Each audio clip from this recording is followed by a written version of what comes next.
Bonjour, nous allons vous présenter la technique du battage. Nous allons notamment vous parler du choix du cheval, du choix des accessoires, le matériel et des utilisations.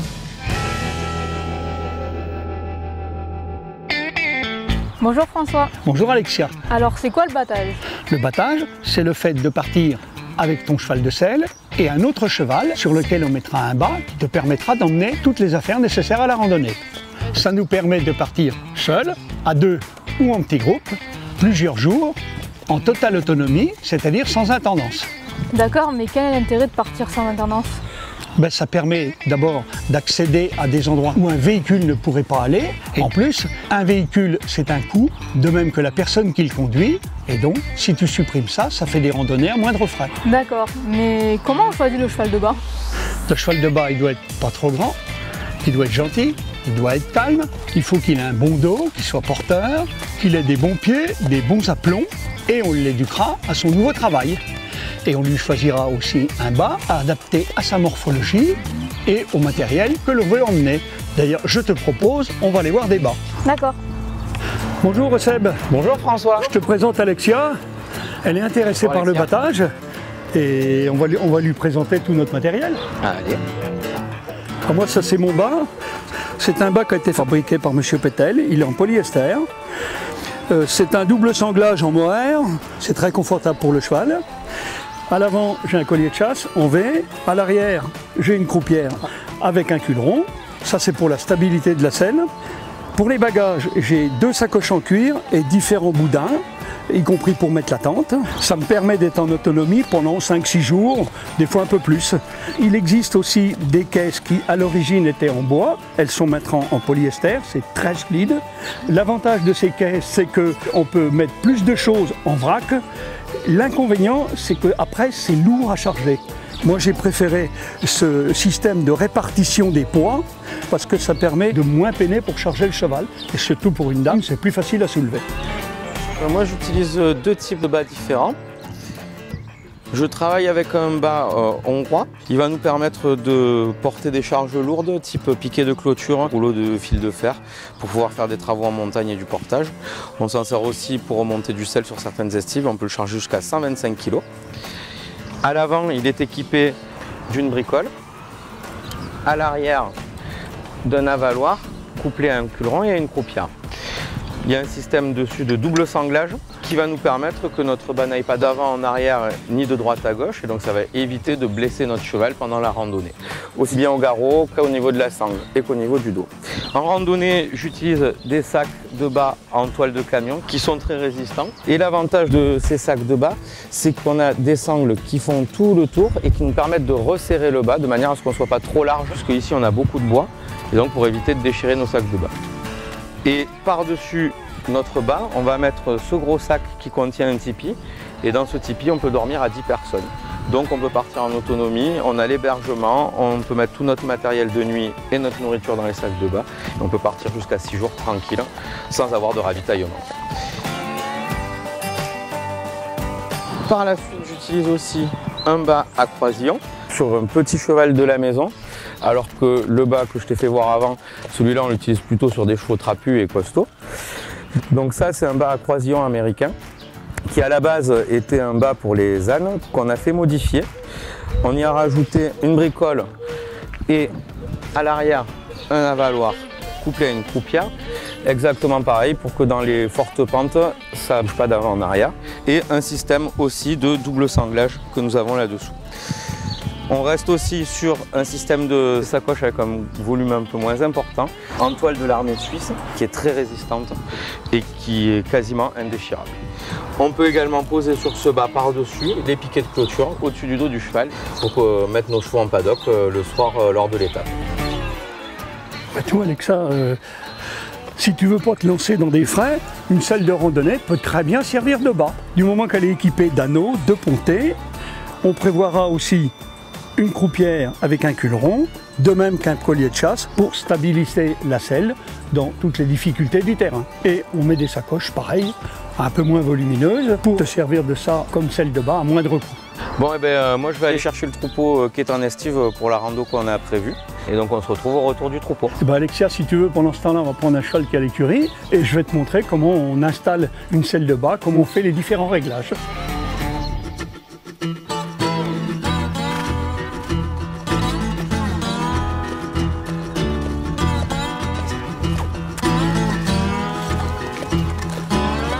Merci Alexia d'avoir été chercher le cheval.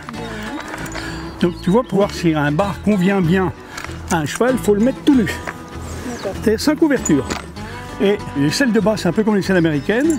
L'avant du patin doit buter dans le creux de l'épaule. Voilà, là tu peux constater que les patins reposent bien, donc le bas lui convient bien. Donc on va l'enlever et je vais aller chercher le tapis. Et on va continuer. Alors le tapis, bien vérifié qu'il soit propre. Hein. Un tapis de bas doit être moelleux, bien rembourré. En l'occurrence, c'est de la mousse qui fait environ 3 cm d'épaisseur, puisque sur un bas, très souvent, il n'y a pas de matelassure. C'est un peu comme une selle américaine.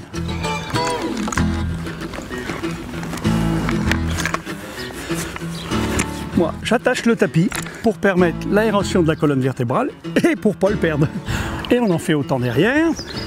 Comme le cheval de bas, on n'est pas dessus. Des fois, on perd le tapis sans s'en rendre compte. Allez, les sangles.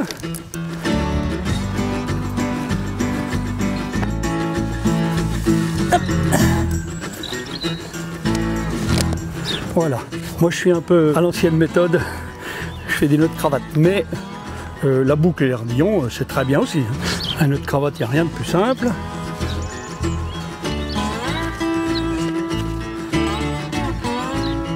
Dans un premier temps, tu mets au contact, mais tu ne serres pas les sangles. Donc on va continuer en mettant le collier de chasse.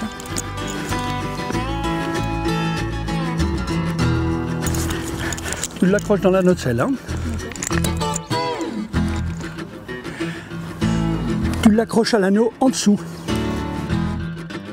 Maintenant, on continue par la croupière et le culeron.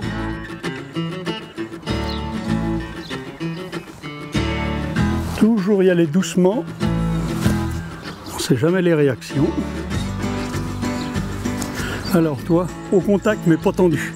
Toi, c'est un peu comme un attelage, il est un petit peu trop serré. Toi, tu mets un point. Tu le tendras en cas de forte descente, de façon à ce que vraiment le bas reste à sa place. De même que le collier de chasse, tu ne le tendras que dans les fortes montées. Et on prépare toujours le cheval de bas en premier. Et quand il est scellé, on va s'occuper du cheval de selle. Et après, on vient charger le cheval de bas.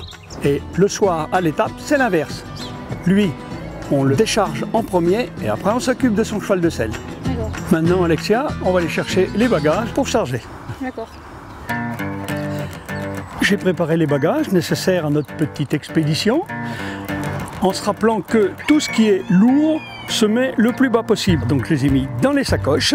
Et chose très importante, il faut que tout ça soit équilibré. Il faut pas plus de 100 grammes de différence. Hein. Et pour cela, une seule solution, le pesant. D'accord. Bon, tout le monde, on va peser les sacoches. Alors c'est tout bête. Ça fait combien? Alors 10,26 kg. Maintenant on va vérifier l'autre. Hein. Bien 0, c'est bon.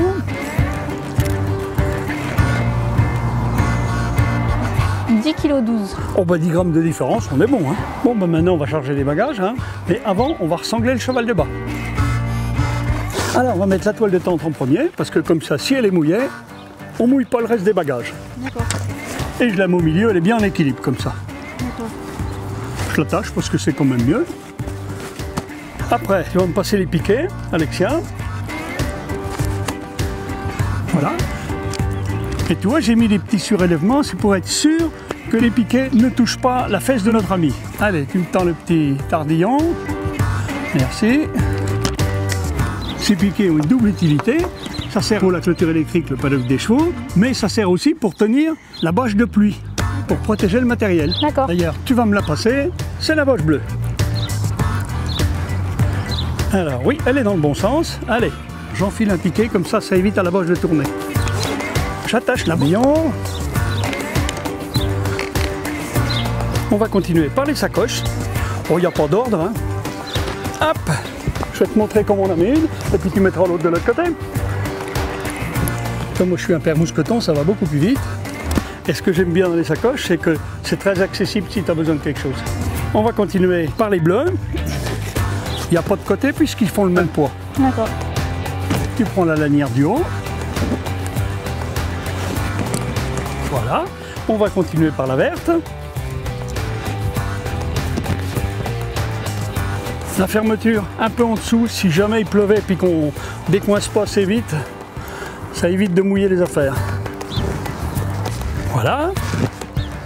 Et on va finir par les sacs de grains. Voilà. Voilà, nous sommes prêts à partir. Mais avant, je vais te montrer une petite astuce que l'on peut faire quand on sera à cheval. Si jamais il pleuvait. On défait les nœuds. Et hop, la bâche s'ouvre des deux côtés. Et instantanément, on est à l'abri de la pluie. Bien sûr, si c'est un orage, on descend et puis on l'attache comme il faut parce que sinon le vent. Et maintenant, il n'y a plus qu'à prendre la longe du bas et l'accrocher. Tu remarqueras qu'elle est en cuir parce que si jamais le cheval tirait, ça évite de se blesser comme avec une corde en synthétique. Elle fait environ 3 mètres, c'est pour avoir un petit peu d'aisance avec le cheval. D'accord. Voilà, nous sommes prêts, il ne me reste plus qu'à monter en selle. D'accord. Et nous sommes partis.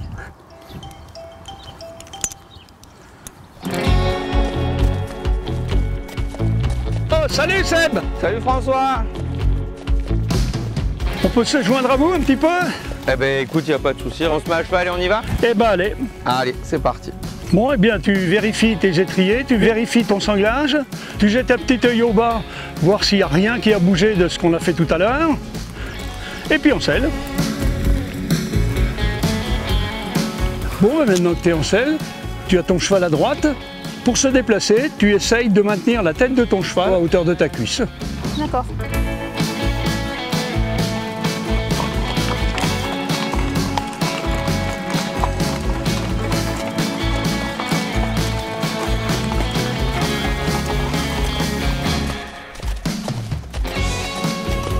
Nous espérons que ce cours vous a plu et vous a donné envie de voyager à cheval en autonomie. Pour plus d'informations, n'hésitez pas à vous rapprocher des professionnels des centres de tourisme équestre de votre région.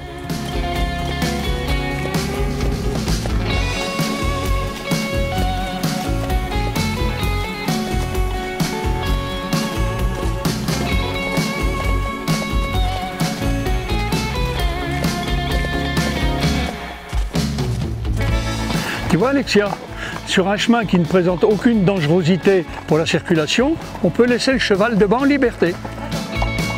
Il est bien plus heureux en plus, tu vois, il vit sa vie de cheval. Oui.